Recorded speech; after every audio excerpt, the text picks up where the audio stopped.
పరిశుద్ధ గ్రంథములో నుంచి 122వ దావీదు కీర్తన మొదటి వచనాన్ని నేను చదివి మీ కొరకై వినిపించాలని ఆశపడుచు ఉన్నాను.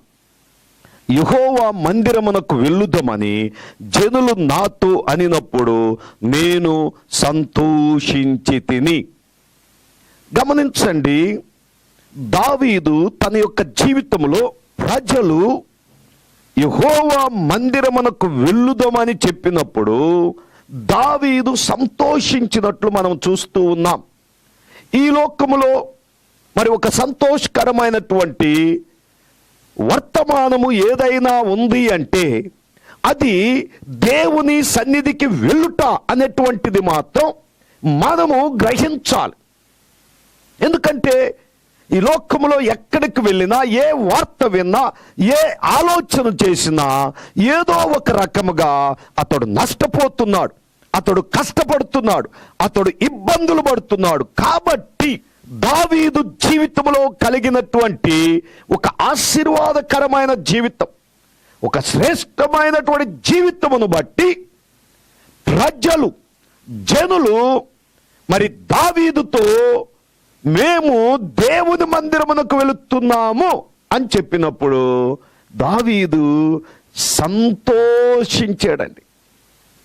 ఈరోజు ప్రజల జీవితమునకు కావలసినటువంటి ఒక సంతోషకరమైనటువంటి వర్తమానం ఏమిటంటే, ప్రతి ఒక్కరూ దేవుని మందిరమునకు వెళ్ళాలండి. దేవుని సన్నిధిని ప్రేమించాలి. దేవుని సన్నిధిలో ఉండేటట్లు వారిని వారు మరి చూచుకొనుట ఎంతైనా సంతోషమని ప్రభునామమును నేను మీకు మనవి చేయుచున్నాను. ఎందుకంటే దేవుని మందిరం, దేవుని సన్నిధి మానవుని యొక్క జీవితమునకు కావలసినటువంటి నెమ్మదిని, సంతోషమును, మేలును, సమృద్ధిని, అన్నిటికన్నా ప్రాముఖ్యంగా ఆదరణ కలిగించిద్దండి. ఈ రోజుల్లో మానవుడు ఎందుకు చెడిపోతున్నాడంటే మొట్టమొదటిగా దేవుని సన్నిధి లేకపోవటమే, దేవుని మందిరమునకు వెళ్ళకపోవడం, దేవునితో గడపకపోవటం మొదటిగా.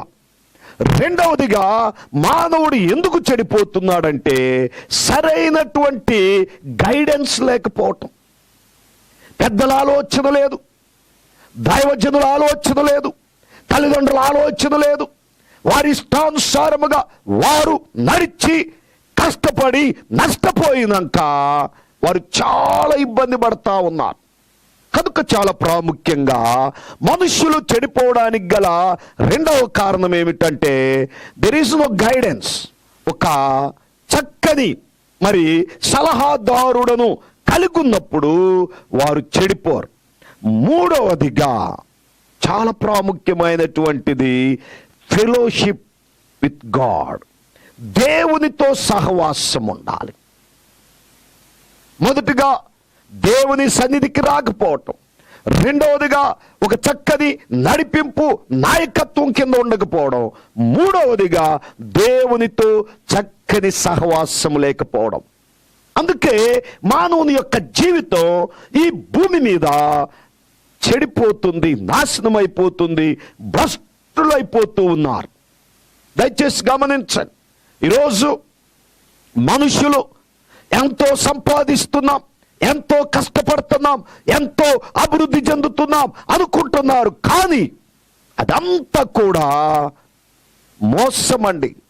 ఏమీ లేదు. నెల తిరిగి నెల వచ్చేసరికి ఎన్నో కష్టాలు, ఎన్నో ఇబ్బందులు, ఎన్నో అప్పులు వారిని మరి తొందర చేస్తున్నటువంటి ఇట్టి కాలములో దావీదు జీవితంలో కలిగినటువంటి ఒక అద్భుతమైనటువంటి మరి స్థితిని మనం గమనించినట్లయితే, యెహోవా మందిరమునకు వెళ్ళుదమని జనులు నాతో అనినప్పుడు నేను సంతోషించితిని. ఎందుకు దావీదు సంతోషించవలసినటువంటి విషయము ఉంది అంటే, దావీదు జీవితంలో దేవుని యొక్క సన్నిధిలో ఉన్నటువంటి ఆ సంపూర్ణమైనటువంటి జీవితమును అతడు అనుభవించాడు, అతడు పొందుకున్నాడు. కాబట్టి అట్టి సంతోషమును తాను తెలియపరుస్తూ ఉన్నాడు. చాలా సమయాలలో చాలా మందికి మరి సంతోషము లేకపోయినప్పుడు, లేక ఒక సంతోషమును అనుభవించిన తరువాత దానిలో ఉన్నటువంటిది ఏమిటో వారు ఖచ్చితంగా తెలియపరచగలరు. కనుక సంతోషము కలిగినటువంటి జీవితం, సంతోషము కలిగినటువంటి పరిస్థితులు ప్రజలు పొందబోతున్నారని దావీదు సంతోషించాడు. దేవునికి స్తోత్రం, హల్లెలూయా. ప్రభువునందు ప్రియులారా, ఇదిగో నీ జీవితంలో కూడా దేవుడు సంతోషమును చూడబోతున్నాడు. దేవుడు కూడా నీ జీవితమునకు కావలసినటువంటి ఆనందకరమైనటువంటి పరిస్థితులను ఇవ్వబోతున్నాడు అనేటువంటిది నీవు కూడా తెలుసుకోవాలి. నీవు కూడా గ్రహించినప్పుడు అట్టి సంతోషకరమైనటువంటి జీవితం మరి మనము అనుభవించగలుగుతాం. అసలు ఎందుకు దావీదు సంతోషిస్తున్నాడు అంటే, దేవుని మందిరములో ఉన్నటువంటి శ్రేష్టమైనటువంటి పరిస్థితులు దావీదు ఎరిగి ఉన్నాడు. అందుకే పరిశుద్ధ గ్రంథంలో నుంచి యావేలు ప్రవక్త మరి 3వ అధ్యాయం మరి 18వ వచనములో ఈ రీతిగా మరి వ్రాయబడుచు ఉన్నదండి. పరిశుద్ధ గ్రంథములో నుంచి యావేలు గ్రంథము 3వ అధ్యాయము మరి 18వ వచనములో చూసినట్లయితే, ఆ దినమందు పర్వతములలో నుండి కొత్త ద్రాక్షారసము పారును, కొండలలో నుండి పాలు ప్రవహించును, యూదా నదులన్నిటిలో నీళ్లు పారును, నీటి ఊట యెహోవా మందిరములో నుండి ఉబికి పారి షిత్తీయ లోయను తడుపును. యెహోవా మందిరములో నీటి ఊట ఒకటి కలదు. దేవునికి స్తోత్రం, హల్లెలూయా. మానవుని యొక్క దాహమును తీర్చేటువంటిది, మానవుని యొక్క పాపమును కడిగేటువంటిది, మానవుని యొక్క సేదను తీర్చగలిగినటువంటి యెహోవా ఊట ఒకటి దేవుని మందిరములో ఉంచబడి ఉన్నదండి. దేవుని మందిరములో ఉన్నటువంటి అట్టి నీటి ఊట వలన మానవుని యొక్క దాహమును, మానవునికి ఉన్నటువంటి ప్రతి విధమైనటువంటి ఆ యొక్క దప్పికను తీర్చుకొనుటకు దేవుడు తన మందిరములో మరి ఒక చక్కని నీటి ఊటను ఉంచి ఉన్నాడు. ఈ రోజుల్లో మరి ఏ ఇంటికి వెళ్ళినా మరి మొదటి వసతి ఏం చూస్తామంటే నీటి వసతిను చాలా ప్రాముఖ్యంగా చూస్తాం. మరి ఒక ఇల్లు రెంట్కి తీసుకోవాలన్నా, ఒక ఇంటిలో మనము మరి కాపురము చేయబోతున్నా ఆ ఇంటికి మరి నీరు ఎలా అనేసి ఆలోచన చేస్తారు.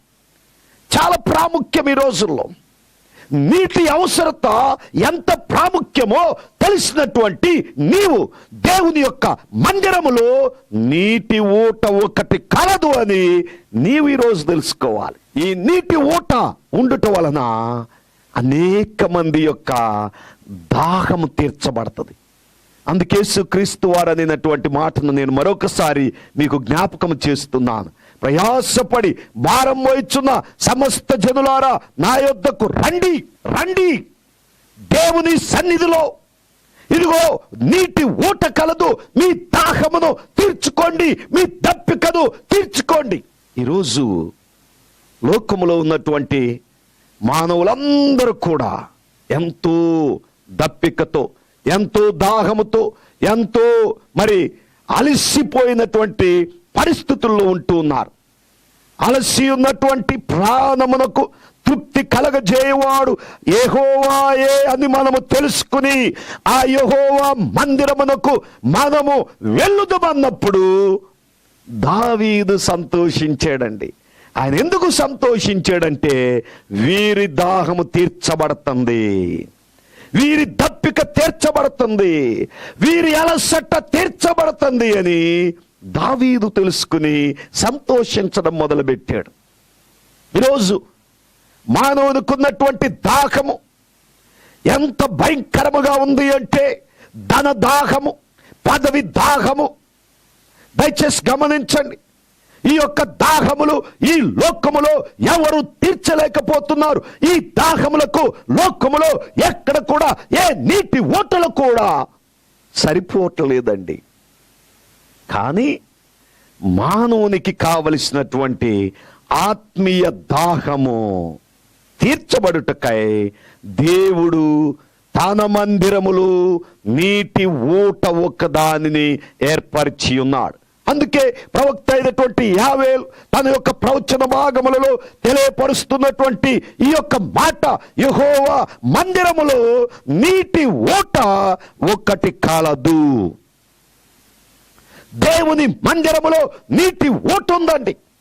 ఇట్టి నీటి ఊటలో ఏ మానవుడైతే లేక ఏ వ్యక్తి అయితే ఆ నీటిని సమీపిస్తాడో అట్టి దాహము తీర్చబడుతుంది, తన దప్పిక తీర్చబడుతుంది, అలసి ఉన్నటువంటి తన ప్రాణమునకు నెమ్మది కలుగుతుంది. చూడండి, కొన్ని సమయాలలో మన ఇంటిని ఎవరైనా దర్శించినప్పుడు మొట్టమొదటిగా మనం వారికి ఇచ్చేది ఏమిటంటే మంచినీళ్ళు ఇస్తాం. కారణం ఏమిటంటే మొదట వారు దాహం తీర్చుకొని, వారి అలసట తీర్చుకొని కొంచెం సేపు కూర్చున్న తర్వాత అప్పుడు ప్రశాంతంగా వారితో మాట్లాడతాం. అలాగే నా ప్రభువునందు ప్రియమైనటువంటి దేవుని బిడ్డలారా, ఈ యొక్క షిలోహు స్వరం క్రీస్తుతో మనం అనే కార్యక్రమమును వీక్షిస్తున్నటువంటి నా ప్రియ ఆత్మీయ పిల్లలారా, ఈరోజు నీ ఆత్మీయ దాహమును తీర్చుటకై దేవుడు తన మందిరములో నీటి ఊట ఒకటి ఏర్పరిచి ఉన్నాడు. ఇట్టి నీటి ఊట అలసి ఉన్నటువంటి దేహములకు, చల్లారిపోతున్నటువంటి ఆత్మలకు, వేసారిపోతున్నటువంటి మనుషులకు చక్కని ప్రోత్సాహమును, చక్కని ఉత్తేజమును, చక్కని పరిస్థితులను కలగజేస్తూ ఉంది. అందుకని ఇట్టి నీటి ఊట దేవుని మందిరములు మాత్రమే ఉంటుందండి. అట్టి నీటి ఊటను ఎవరైతే సమీపిస్తారో, ఎవరైతే అనుభవిస్తారో, ఎవరైతే దాన్ని ప్రేమించి దాని కొరకు ప్రయాసపడతారో అట్టి వారి యొక్క దాహము తీర్చబడుతుంది. అలసి ఉన్న వారి దేహములకు చక్కని తృప్తిని దేవుడు కలగజేస్తాడు. అందుకని దేవుని మందిరములో నీటి ఊట కలదు. ఇట్టి నీటి ఊట మన యొక్క పాపములను కడగటకు, మన యొక్క శాపములను కడుగుటకు, మనకున్నటువంటి రోత బ్రతుకును కడిగి వేసుటకు ఎంతో ఉపయోగపడుతుంది. అందుకనే మరి జకర్యా గ్రంథములో నుంచి 13వ అధ్యాయము 1వ వచనములో కూడా చూసినట్లయితే దేవుని యొక్క వాక్యములో ఈ రీతిగా వ్రాయబడుచు ఉన్నది. పరిశుద్ధ గ్రంథములో నుంచి జకర్యా గ్రంథము 13వ అధ్యాయం 1వ వచనములో, ఆ దినమున పాపమును అపవిత్రతను పరిహరించుటకై దావీదు సంతతి వారి కొరకును యెరూషలేము నివాసుల కొరకును ఊట ఒకటి తీయబడును. ఊట ఒకటి తీయబడును. నీ పాపములు కడుగుటకు, నీకున్నటువంటి అపవిత్రమైనటువంటి జీవితమును పరిశుద్ధపరచుటకు, నీకున్నటువంటి అపవిత్రమైన ఆలోచనల నుండి నిన్ను దేవుని యొక్క పరిశుద్ధ మార్గములోనికి తీసుకుని వెళ్ళుటకు నీటి ఊట ఒకటి దేవుని మందిరంలో తీయబడుచు ఉన్నది. నా ప్రభువునందు ప్రియమైనటువంటి దేవుని బిడ్డలారా, ఈ సమయమందు నీవు దేవునితో ఎక్కువ సమయము గడుపుటకు, నీవు దేవునితో చక్కని సహవాసము కలిగి ఉండుటకు, ఇదిగో చక్కని జీవితమును నీవు అలవాటు చేసుకుని దేవునితో నీవు ఉంటున్నప్పుడు దేవుని మందిరములో కనబడాలి. దేవుని మందిరములో ఉన్నటువంటి ఆ నీటి ఊట నీ దాహమును తీర్చిద్ది. దేవుని మందిరములో ఉన్నటువంటి ఆ నీటి ఊట నీ పాపములను కడిగిద్ది. ఆ దేవుని మందిరములో ఉన్నటువంటి నీటి ఊట నీ యొక్క అపవిత్రమైనటువంటి బ్రతుకును పరిశుద్ధపరుస్తుంది. అట్టి పరిశుద్ధపరచబడినటువంటి నీ జీవితం దేవుని సన్నిధిలో పరవశించింది, దేవుని సన్నిధిలో ఆనందించింది, దేవుని సన్నిధిలో ఎంతగానో దేవుని కొరకు అది ఫలించి అభివృద్ధి చెందింది. అట్టి దేవుని సన్నిధిని, అట్టి దేవుని మందిరమును నీవు విడువక ఆరాధిస్తూ ఆయన కొరకు జీవిస్తున్నట్లయితే ఆ నీటి ఊటను నీవు అనుభవిస్తావు. అట్టి నీటి ఊటలో నీ పాపములు కడుక్కుంటావు. అట్టి నీటి ఊటలో నీ అపవిత్రమైనటువంటి జీవితమును, నీ అపవిత్రమైనటువంటి పరిస్థితులన్నిటిని కూడా తీసివేసుకొనగలుగుతావు. కనుక దయతో నా ప్రియులారా, ఇదిగో దేవుని మందిరములో ఉన్నటువంటి శ్రేష్టమైనటువంటి జీవితమును నీవు అనుభవించాలి. చాలా మందికి దేవుని మందిరాలకు వెళ్తారు కానీ అట్టి నీటి ఊటను అనుభవించరు. అట్టి నీటి ఊటలో వారు తృప్తి చెందరు. అట్టి నీటి ఊట ద్వారా వారి యొక్క అలసటను తీర్చుకోరు. వారు కేవలం దేవుని మందిరానికి వచ్చేమనుకుంటారు. కాదండి, దేవుని మందిరమునకు వెళుచున్నటువంటి నీవు, దేవుని సన్నిధిలో గడుపుచున్నటువంటి నీవు అట్టి ఊటను నీవు రుచి చూడాలి. అట్టి ఊటలో నీవు మునగాలి. అట్టి ఊట ద్వారా నీ అపవిత్రమైనటువంటి జీవితము నుండి నీవు పరిశుద్ధపరచబడాలి. ఆ పరిశుద్ధపరచబడినటువంటి జీవితమే పరిశుద్ధమైన జీవితం. అట్టి పరిశుద్ధులలో నీవు కూడా పరిశుద్ధుడుగా నీవు బ్రతుకుతావు. కనుక దేవుని మందిరముకు వెళ్ళుట వలన మొదటిగా మనమేమవుతామంటే తృప్తి పరచబడతాం, మన అలసట తీర్చబడుతుంది. రెండవదిగా మన యొక్క పాపములు కడగబడి మన అపవిత్రమైనటువంటి జీవితము నుండి వైదొలిగి పరిశుద్ధపరచబడి మనము పరిశుద్ధులుగా మార్చబడతాం. కనుక పరిశుద్ధమైనటువంటి జీవితం నీవు పొందుకోవడానికై దేవుని మందిరాలు ఉన్నాయండి. చాలాసార్లు ఈ రోజుల్లో చాలా మంది దేవుని మందిరాలను దర్శించటల్లా, దేవుని మందిరంలో కనబడటల్లా. దేవుని మందిరం అంటే ఎంతో మంది పరిశుద్ధులు కన్నీరు కార్చి, వారు త్యాగాలు చేసి, వారు తినకుండా రాళ్ళు మోసి సిమెంట్ కలిపి దాని కొరకు ఎంతో శ్రమ పడ్డారండి. వారి ప్రార్థనలు వ్యర్థము కాలేదు, వారు చేసిన త్యాగములు వ్యర్థము కాలేదు.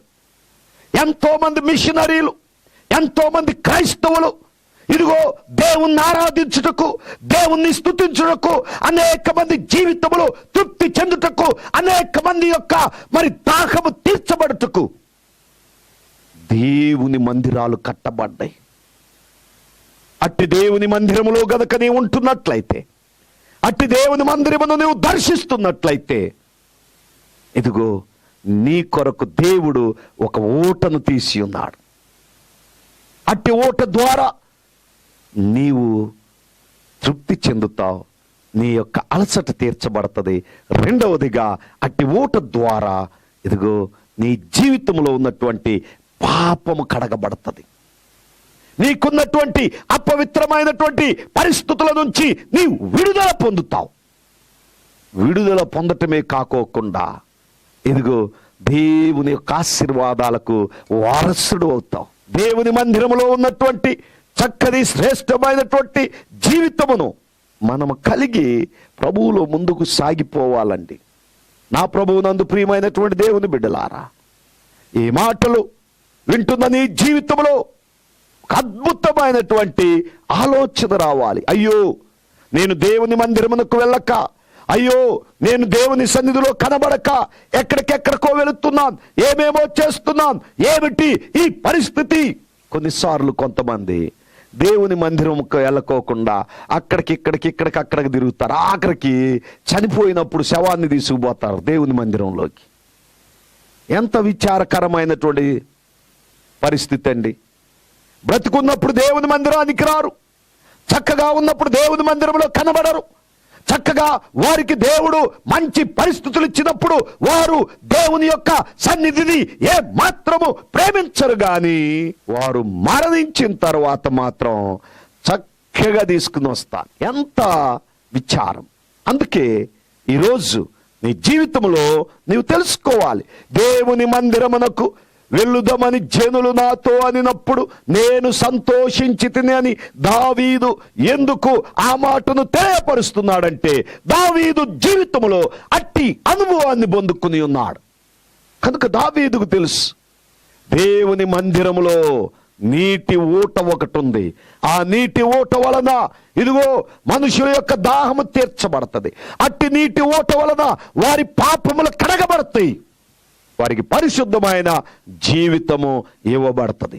అలాగే మూడవదిగా చూసినట్లయితే మరి కీర్తన గ్రంథంలో నుంచి 36వ కీర్తన మరి 8, 9 వచనాలలో చక్కగా ఈ రీతిగా వ్రాయబడి ఉందండి. పరిశుద్ధ గ్రంథంలో నుంచి 36వ కీర్తన 8, 9 వచనాలలో చూసినట్లయితే, నీ మందిరము యొక్క సమృద్ధి వలన వారు సంతృప్తి నొందుచున్నారు, నీ ఆనంద ప్రవాహములోనిది నీవు వారికి త్రాగించుచున్నావు, నీ యొద్ద జీవపు ఊట కలదు. దేవునికి స్తోత్రం. హల్లెలూయా, హల్లెలూయా. మూడవదిగా నీ మందిరము యొక్క సమృద్ధి వలన. దేవుని మందిరములో సమృద్ధి ఉందండి. దేవుని మందిరములో ఒక చక్కని శ్రేష్టమైనటువంటి కొరత కొదువు లేనటువంటి జీవితం ఉంది. ఎవరైతే దేవుని మందిరమునకు వస్తారో, ఎవరైతే దేవుని మందిరములో గడుపుతారో, ఎవరైతే దేవుని సన్నిధిని ప్రేమిస్తారో, అట్టి బిడ్డల జీవితము సమృద్ధిగా ఉంటుందండి. నీవు సమృద్ధిగా బ్రతకడం నేర్చుకోవాలి అంటే నీవు దేవుని మందిరానికి రావాలి. దేవుని సేవకుల కొరకు నీవు సహాయము చేయాలి. అప్పుడే నీవు సమృద్ధిని అనుభవిస్తావు. సమృద్ధి కలిగినటువంటి స్థలము దేవుని మందిరం. దేవుని మందిరములో ఉన్నటువంటి ఆ సమృద్ధి వలన ఇదిగో మనిషి యొక్క మరి జీవితంలో అనేకమైనటువంటి అద్భుతములు, ఆశ్చర్యమైన కార్యములు అతడు చూడడమే కాకుండా దేవుని కొరకు కూడా బలముగా అతడు నిలవగలడు. కనుకట్టి సమృద్ధి కలిగినటువంటి జీవితాన్ని మనం అనుభవించాలి అంటే మనము దేవుని మందిరానికి రావాలి. దేవుని మందిరములో ఉన్నటువంటి ఆ చక్కని స్థితిని మనము అనుభవించాలండి. దయచేసి గమనించండి.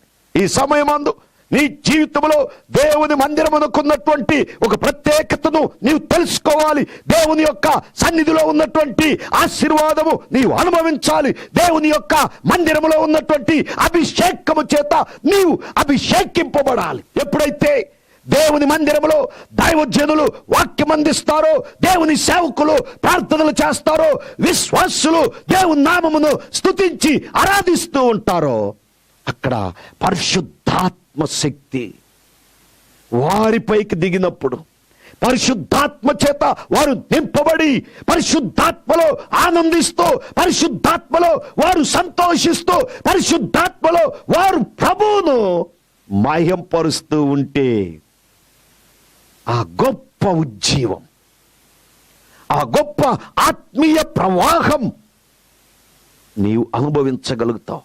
అందుకే 36వ కీర్తనలో చక్కగా ఈ మాటను మనం చూసినట్లయితే, నీ మందిరము యొక్క సమృద్ధి వలన వారు సంతృప్తి నొందుచున్నారు, నీ ఆనంద ప్రవాహములోనిది నీవు వారికి త్రాగించుచున్నావు.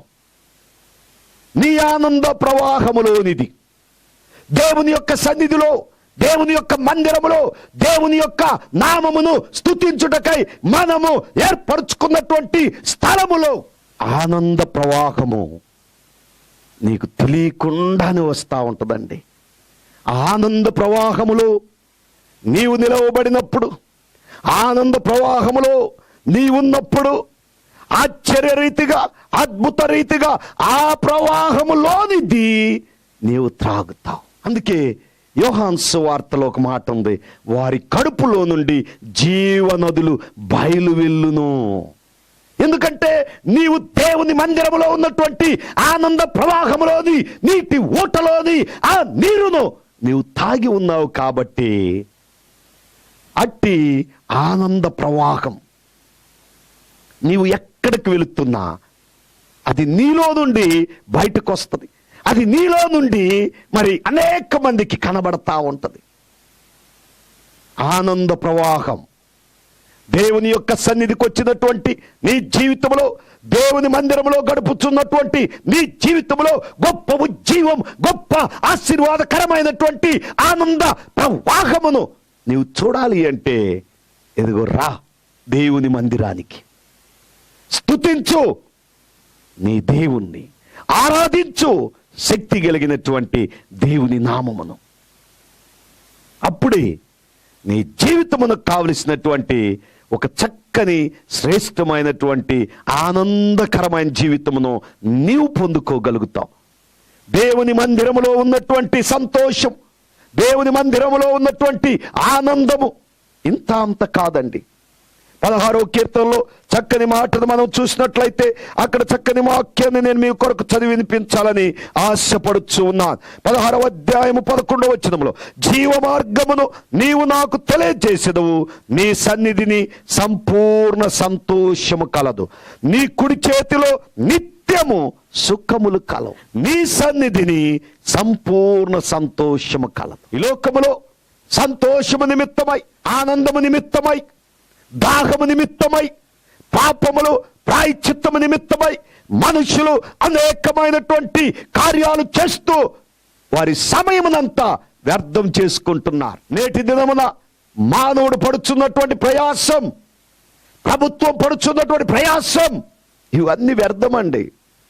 నీవు ఎన్నిసార్లు మునిగి లేచినా, నీవు ఎన్నిసార్లు 12 సంవత్సరాలు, 24 సంవత్సరాలు, 66 సంవత్సరాలు నీటిలో మునిగినా ప్రయోజనము లేదు. నీవెప్పుడైతే దేవుని మందిరానికి వస్తావో, యేసు ప్రభువే లోక రక్షకుడని నీవు తెలుసుకుని యేసు నామమును స్తుతించి ఆరాధిస్తావో, అప్పుడే నీవు అట్టి నీటి ఊటను నీవు చూడగలుగుతావు, పొందుకోగలుగుతావు, అనుభవించగలుగుతావు.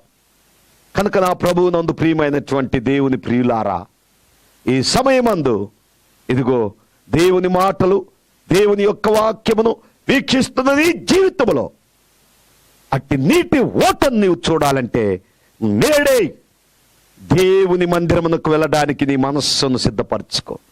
నేడే దేవుని మందిరములో కనబడవు, ప్రభువును ఆరాధించు, ప్రభువును మహిమపరచు. అట్టి నీటి ఓటను నువ్వు చూస్తావు, నీ దాహము తీర్చబడుతుంది, అలసి ఉన్నటువంటి నీ ప్రాణమునకు చక్కని తృప్తిని పొందుతావు, నెమ్మదిగా జీవించగలుగుతావు. అట్టి నీటి ఓట నీ కొరకే అనేటువంటి సంగతి నీవు మర్చిపోబాకు. అట్టి నీటి ఓట నీ పాపములు కడగడానికని మర్చిపోబాకు. అట్టి నీటి ఓట నీ అపవిత్రమైనటువంటి బ్రతుకు నుండి నీకు విమోచన దయచేస్తుందని గ్రహించు. యేసు నామములో రక్షణ ఉంది, యేసు నామములో స్వస్థత ఉంది, యేసు నామములోనే నీ పాపములు కడగబడతాయని ప్రభువు నామమున నేను మీకు తెలియజేస్తూ, నా ప్రియ దేవుని పిల్లలారా, దేవుని బిడలారా, దేవుని మందిరమును ప్రేమించండి, దేవుని మందిరానికి రండి, దేవుని ఆరాధించండి. పరిశుద్ధ స్థలములో నీవున్నప్పుడు నీటి ఓటను నీవు చూస్తావు. అట్టి నీటి ఓట ద్వారా నీవు సంతోషిస్తావని ప్రభువు నామమును తెలియపరుస్తూ దేవుడు తన మాటలు మన ఎన్నికలు దీవించదు గాక. ఆమేన్. ప్రార్థన చేసుకుందాం. దయచేసి అందరం కూడా కళ్ళు మూసుకుందాం. కృప కలిగిన, జీవము కలిగిన యేసయ్యా మీకు వందనాలు చెల్లిస్తూ, అయా ఇప్పటి వరకు షిలోహు స్వరం క్రీస్తుతో మనం అనేటువంటి ఆధ్యాత్మిక కార్యక్రమమును వీక్షిస్తూ అయా నీ వాక్యమును వినిన ప్రతి బిడ్డను మీరు దర్శించండి. దేవుని మందిరంలో ఉన్నటువంటి ఆ నీటి ఓటను అనుభవించి నీ యొక్క ఆదరణ, తృప్తిని పొందుకుని వారి అపవిత్రమైన జీవితం నుండి పరిశుద్ధపరచబడి నీ మందిరం యొక్క మేలు చేత అయా సమృద్ధిని అనుభవించేటువంటి జీవితమును యేసు నామములో దయచేయమని అయా ఇదిగో ఈ సమయమందు అయా బలహీనతతో, రోగముతో బాధపడుచున్న బిడల కూడా ప్రార్థన చేస్తున్నా. యేసు శక్తి కలిగిన నామములో ముట్టి స్వస్థపరచమని బిడ్డలు ప్రత్యేకంగా నీ చేతులకు అప్పగిస్తూ యేసు క్రీస్తు నామమును అడిగి వేడుకొంచున్నాను తండ్రి. ఆమేన్.